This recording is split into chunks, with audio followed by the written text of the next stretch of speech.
Bonjour à tous. Dans cette vidéo, nous allons nous intéresser aux miroirs sphériques. C'est la première vidéo sur les miroirs sphériques, on va en faire plusieurs. Et dans cette vidéo, je vais m'intéresser aux définitions et en particulier au foyer image d'un miroir sphérique. Donc un miroir sphérique, qu'est-ce que c'est? Imaginons que vous preniez une sphère et que vous coupez un morceau de sphère, vous allez obtenir une calotte. Alors vous allez obtenir en fait deux calottes, une grande et une petite si vous ne coupez pas au centre. Et en fait, avec ces deux calottes, on peut créer un miroir sphérique. Donc ce qu'on va faire, c'est qu'on va mettre sur une des faces de ce miroir, que ce soit à l'intérieur ou à l'extérieur, un matériel réfléchissant qu'on va polir. Imaginez, on prend cette calotte-là, on met un matériel réfléchissant, un dépôt métallique, on va le polir et on va obtenir un miroir sphérique. On peut aussi le mettre sur la face intérieure pour obtenir un autre type de miroir. On verra qu'il y a deux types de miroirs importants, les miroirs concaves et les miroirs convexes. Alors, une propriété importante, ce qui définit un miroir sphérique, ça va être son rayon de courbure, c'est-à-dire le rayon de votre sphère initiale. Plus le rayon de courbure sera grand, plus en fait la courbure sera lente, plus le rayon de courbure sera petit, plus la courbure sera rapide. Et donc, les propriétés du miroir vont être différentes. Alors, je reviens sur mes deux types de miroirs. Si vous mettez votre matériel réfléchissant à l'intérieur de la cavité, vous allez obtenir un miroir concave. Ça se représente ainsi. Vous avez le symbole ici avec à deux dimensions. Vous avez donc votre courbure qui est donnée par un cercle et on va hachurer la partie dans laquelle la lumière ne va pas se propager. Et donc la lumière vient de gauche à droite et elle va se réfléchir sur la surface interne de votre sphère. Alors que dans un miroir convexe, c'est l'inverse, on va mettre du matériel réfléchissant sur la face extérieure ici, et donc vous allez avoir des propriétés différentes. La lumière va donc venir de la gauche, réfléchir ici et repartir. Et pour le schéma, on va hachurer la partie intérieure vers l'intérieur de votre sphère, la partie dans laquelle la lumière ne se propage pas. Alors ce qui change finalement entre concave et convexe, c'est la position du point C, le centre de votre sphère. Donc j'appellerai toujours C le centre de la sphère, le centre du miroir sphérique. Ici il est à gauche, alors qu'ici il est à droite. Je vais définir également quelque chose qui est important, c'est l'axe optique. Vous avez ici un axe qui est particulier, puisque si je tourne autour de cet axe, j'ai une symétrie, je retrouve la même situation pour mon miroir. Hein. Si je me balade sur ma calotte à un rayon donné autour de cet axe, je vais avoir tout le temps les mêmes propriétés. Cet axe est un axe de révolution de symétrie, et j'appelle ça un axe de symétrie de révolution. Moi j'ai dit la phrase en l'envers, un axe de symétrie de révolution. On tourne autour et on a tout le temps les mêmes propriétés. Et cet axe, il porte un nom bien particulier, c'est l'axe optique. Alors pour fixer vraiment les idées, j'ai fait une petite analogie. Si vous prenez une cuillère ce n'est pas sphérique, mais bon, en tout cas, on voit bien à quoi ça ressemble. Si vous regardez l'intérieur de la cuillère, vous allez avoir un miroir concave. Si vous regardez l'extérieur de la cuillère, vous allez avoir un miroir convexe. Je vous demande de connaître cette terminologie parce qu'elle est vraiment importante pour tout ce qu'on va faire comme exercice. Et bien faire attention aux deux. Alors un petit moyen mémotechnique que j'ai pour me retenir, concave, ça fait une cave, dans concave il y a cave, et donc on peut se cacher dedans, alors que miroir convexe, on ne peut pas se cacher dedans. Voilà, donc c'est un moyen de se rappeler que quand on est concave, c'est qu'on est à l'intérieur d'une cavité concave. Bon ça vous le prenez ou vous le prenez pas, c'est le moyen que moi j'ai dans ma tête pour me rappeler de ça. Alors, tout ce que je vais faire maintenant, toutes les démonstrations, en fait, je vais les faire avec des miroirs concaves et je vous présenterai la généralisation pour que ça marche pour les miroirs concaves et les miroirs convexes.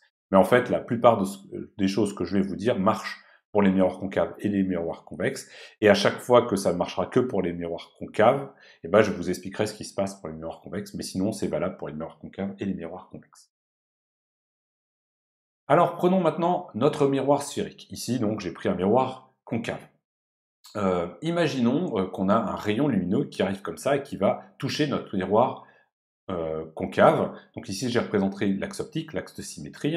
Et pour savoir comment va être réfléchi notre rayon incident, il va falloir appliquer les lois de la réflexion de Snell-Descartes. Et on sait que l'angle d'incidence et l'angle réflexion va être égal à l'angle d'incidence. Donc il faut d'abord trouver où est cet angle d'incidence. Pour cela, je vous rappelle, il faut tracer la normale, c'est la première chose à faire. La normale ici, elle est simple à trouver, puisqu'ici on a affaire à un cercle, et la normale à un cercle, à un point du cercle, elle est portée par le rayon. Donc j'ai tracé le rayon qui passe par le centre, et donc l'angle I est ici, ça c'est l'angle d'incidence, et on va donc retrouver notre rayon réfracté avec le même angle ici, R qui vaut I. Donc si vous prenez un rayon, il va donc être réfléchi comme ceci. Vous pouvez faire le même jeu sur un miroir convexe, ça va être différent naturellement, mais vous allez utiliser exactement la même technique. Alors, qu'est-ce qu'on peut dire de ça? Si on regarde plusieurs rayons, donc là j'ai pris des rayons un peu particuliers, ils sont parallèles à mon axe optique. Si j'en trace plein, vous allez voir, si vous faites l'expérience, que ces rayons, ils vont se croiser autour d'une région toute petite ici, autour de l'axe optique. Donc là, j'ai pris tous des rayons qui sont au-dessus, mais vous pouvez aussi prendre des rayons en dessous, ils vont se croiser autour d'une région proche de l'axe optique. Et donc, cette accumulation de rayons, on appelle ça une caustique.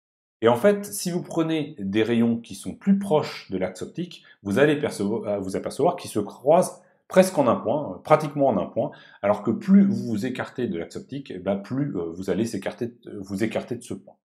Donc nous, on va s'intéresser aux rayons proches de l'axe optique. Ça va nous permettre d'avoir des petits angles, j'y reviendrai précisément après, enfin j'y reviens tout de suite, mais ça va limiter en fait notre étude. On va s'intéresser qu'aux rayons proches de l'axe optique. Alors en fait, si vous prenez des rayons proches de l'axe optique, vous allez vous apercevoir que l'angle d'incidence va être petit. Regardez ici, l'angle d'incidence, il est relativement grand, il est même très grand. On le retrouve ici, puisque l'angle de réflexion est égal à l'angle d'incidence. Mais si je prends ce rayon-là, et que je trace la normale, vous voyez bien que l'angle va être beaucoup plus petit, les angles sont beaucoup plus petits. Donc plus je m'approche de l'axe optique, plus le point d'impact s'approche de l'axe optique ici, et plus je vais avoir des angles petits, et c'est sur ces rayons on va travailler. Alors, je fais un petit commentaire. Mes schémas, eux, ne seront pas faits avec des petits angles. Mes schémas seront toujours faits avec des angles importants pour qu'on puisse voir les choses. Donc là, j'ai pris un rayon avec un angle incident grand, mais pour les calculs, on supposera que cet angle est petit. C'est juste pour qu'on puisse voir les choses. D'accord ? Un point important également, c'est le sommet. On a déjà vu ça sur les miroirs plans et les dioptres plans. Ce point-là, c'est l'intersection entre mon axe optique et mon miroir sphérique. Donc ce point est ici, juste sous ma souris, et c'est ce que je vais appeler le sommet S de mon miroir sphérique. Donc on a deux points importants pour l'instant, le centre et le sommet. On a notre rayon qui arrive, qui va être réfléchi, et l'angle I ici, vous le retrouvez ici. On peut montrer qu'on a également l'angle I ici, c'est déjà mis sur mon schéma. Pour cela, c'est très simple, vous voyez que cet axe optique est parallèle à mon rayon incident, donc est parallèle à cet axe-là. Donc par angle alterne-interne, on retrouve l'angle ici en bas, puisqu'on a l'angle I ici. Ce qui a comme conséquence, ça a pour conséquence que le triangle CFH est un triangle isocèle puisqu'il a deux angles égaux I, et il est isocèle en F. Et un triangle isocèle a des propriétés intéressantes, en particulier la hauteur qui part de son sommet F est aussi la médiatrice. Donc si vous tracez cette hauteur, donc ici on est perpendiculaire à HC, le point B ici on a un angle droit, vous avez également que cette hauteur est la médiatrice, et ça a comme conséquence que le point B est parfaitement au milieu entre C et H. Donc la distance CB est égale à la distance BH. Or, CH, c'est le rayon de ma sphère, puisqu'ici, ça c'est le centre et ça c'est un point de mon cercle. Donc ici, on a le rayon R. Donc finalement, CB est égal à R sur 2. On est à la moitié du rayon, moitié du chemin entre entre le centre et notre miroir sphérique. CB égale R sur 2. Maintenant, on va se mettre dans ce petit triangle-là, BFC, le petit triangle qui est ici, et on va essayer de trouver la position du point F. Pour cela, ce qu'on va faire, c'est qu'on va exprimer le cosinus de mon angle I, donc au point C, et on a que cosinus I, dans ce triangle-là, qui est rectangle ici en B, c'est côté adjacent, donc c'est CB sur hypoténuse CF. Donc, cosinus I égale CB sur CF. Or, on a montré, alors là, on va faire une petite manip, pardon, on va faire une manip, c'est-à-dire qu'on va isoler CF, ce que l'on cherche. Donc on a CF qui était CB sur cosinus I, et on a montré que CB, c'était R sur 2. Donc finalement, on a que CF, la distance CF, c'est R sur 2 cosinus I. Alors maintenant, on va utiliser le fait qu'on a des angles petits, on l'a toujours pas utilisé, et on a vu dans une petite vidéo dédiée que lorsque l'angle était petit, on pouvait remplacer le cosinus par une fonction, c'est un développement limité, et là on va s'intéresser aux angles très petits, donc on va remplacer cosinus i directement par 1. C'est la seule fois où on fera ça, je crois, dans ce cours, mais ça nous permet de dire que pour des angles très petits, CF devient indépendant de I, et on a carrément que CF est égal à R sur 2. C'est-à-dire que quel que soit le rayon que je prends, eh ben, il va passer par ce point F qui est exactement entre C et S, puisque la distance CF, c'est le rayon sur 2, or CS, c'est le rayon, donc on a exactement le point F entre C et S, au milieu de C et de S. Donc ça, c'est un résultat important que je vous demande de connaître. Ce point F, on va lui donner un petit nom, c'est ce qu'on appelle le foyer image de notre miroir sphérique, et tant que l'on prend des rayons qui sont proches de l'axe optique, avec des angles petits, et tant qu'on prend des rayons parallèles à l'axe optique et proches de l'axe optique, tous nos rayons vont converger en ce point F. Et ce point F, il n'est pas n'importe où, il est au milieu de C et de S. Alors ce n'est pas une définition du foyer image, on verra la définition du foyer image plus tard, mais en tout cas c'est quelque chose que je vous demande de connaître. Le foyer image d'un miroir sphérique est positionné entre C et S, et donc CF est égal à R sur 2. Ok, alors maintenant on va s'intéresser à une situation différente. Là on avait pris des rayons très particuliers, ils étaient parallèles à l'axe optique. Maintenant prenons des rayons qui sont parallèles entre eux, mais qui ne sont pas parallèles à l'axe optique. Et on reste dans le cadre où on a des petits angles. Alors ça veut dire quoi? Ça veut dire qu'on envoie cette fois-ci des rayons qui arrivent avec un angle alpha, ils sont donnés par un angle alpha, on trouve cet angle alpha par rapport à l'axe optique, donc l'angle alpha est ici, on le retrouve ici, on a donc l'angle alpha ici, et si je prends ce rayon-là et que je veux tracer sa réflexion, je vais regarder l'angle par rapport à la normale, mais la normale c'est l'axe optique, donc l'angle ici, c'est l'angle d'incidence, et ici vous avez ici l'angle de réflexion, donc on va retrouver finalement alpha de ce côté-là. On retrouve l'angle ici alpha. Et puis ce rayon-là, il est très particulier puisqu'il passe par C. Et donc, quand je trace la normale, c'est également, elle est portée justement par le rayon lui-même. Et donc le rayon arrive avec une incidence nulle, avec un angle d'incidence nul, donc il va repartir sur lui-même.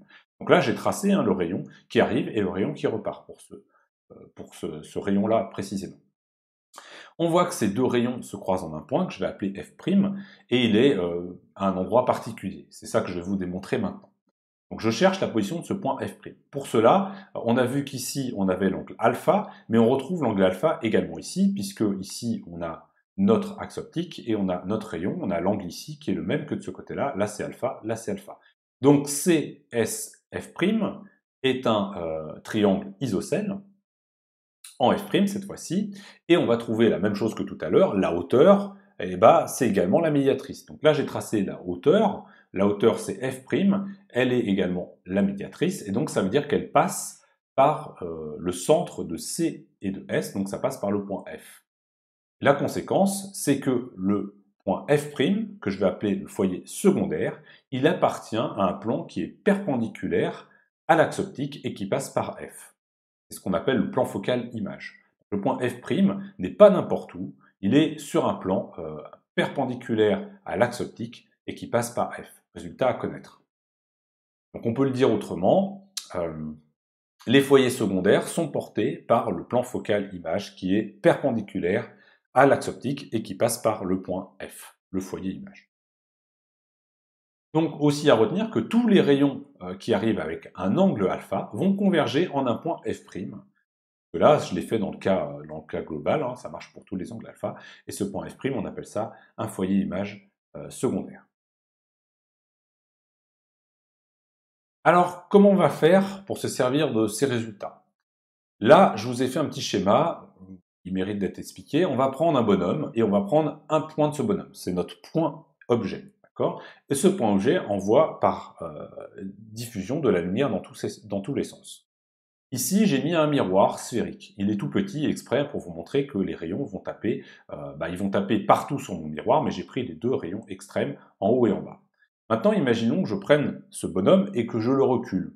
Donc si je le recule et que j'étudie le même point, vous voyez que mes rayons là, ils commencent à arriver avec un angle très proche. Le rayon, celui du haut et celui du bas, ils commencent à devenir de plus en plus parallèles entre eux. Et si je m'éloigne et que je prends mon objet et que je le mets très très loin, mes rayons vont devenir totalement parallèles entre eux.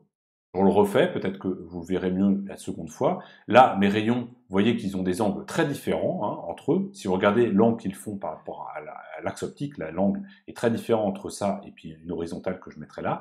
Mais si je m'éloigne, vous voyez que les rayons sont de plus en plus parallèles entre eux. Et si je m'éloigne ici, ils sont de plus en plus parallèles. Et si l'objet part à l'infini, eh ben, les rayons deviennent parallèles entre eux, alors qu'ils proviennent d'un seul point à l'infini. Ça, c'est vraiment important à comprendre et de savoir comme conséquence, on a déjà vu où est-ce que vont aller ces deux rayons une fois qu'ils vont être réfléchis par mon miroir. On a vu qu'ils vont, là j'ai fait un zoom sur cette zone-là, ces deux rayons vont arriver, ils vont être réfléchis et ils vont passer par un foyer secondaire. Un foyer F' secondaire qui est dans le plan focal image de ma lentille, de mon miroir sphérique. Vous verrez que ça existe aussi pour les lentilles, d'où mon lapsus. Donc, les rayons qui proviennent d'un point à l'infini vraiment très très loin, vont converger en un point du foyer image, qu'on appelle foyer image secondaire. Maintenant, revenons-en à l'état initial, le premier exemple que j'avais pris, où mes rayons sont en plus parallèles. C'est-à-dire que là, je prends un point, je le mets à l'infini, mais je le mets sur l'axe optique. Et les rayons vont partir de ce point et ils vont être parallèles à l'axe optique. Et une fois qu'ils vont avoir été réfléchis par mon miroir, ils vont converger vers un point F, le foyer image. Et ça, c'est la vraie définition du foyer image que je vous donne maintenant. Elle sera valable pour tous les systèmes optiques que nous verrons dans le futur, miroir sphérique, dioptre sphérique et lentille. Le foyer image, par définition, c'est l'image d'un objet placé à l'infini sur l'axe optique. Donc si je prends un objet ponctuel placé à l'infini sur l'axe optique, ça va me donner des rayons parallèles à l'axe optique qui vont arriver sur mon système et ils vont être réfléchis, réfractés, ça va dépendre du système. Ici, ils vont être réfléchis dans le cas d'un miroir sphérique et ils vont être renvoyés vers un point qui s'appelle le foyer image. Donc le foyer image, c'est l'image d'un objet placé à l'infini sur l'axe optique.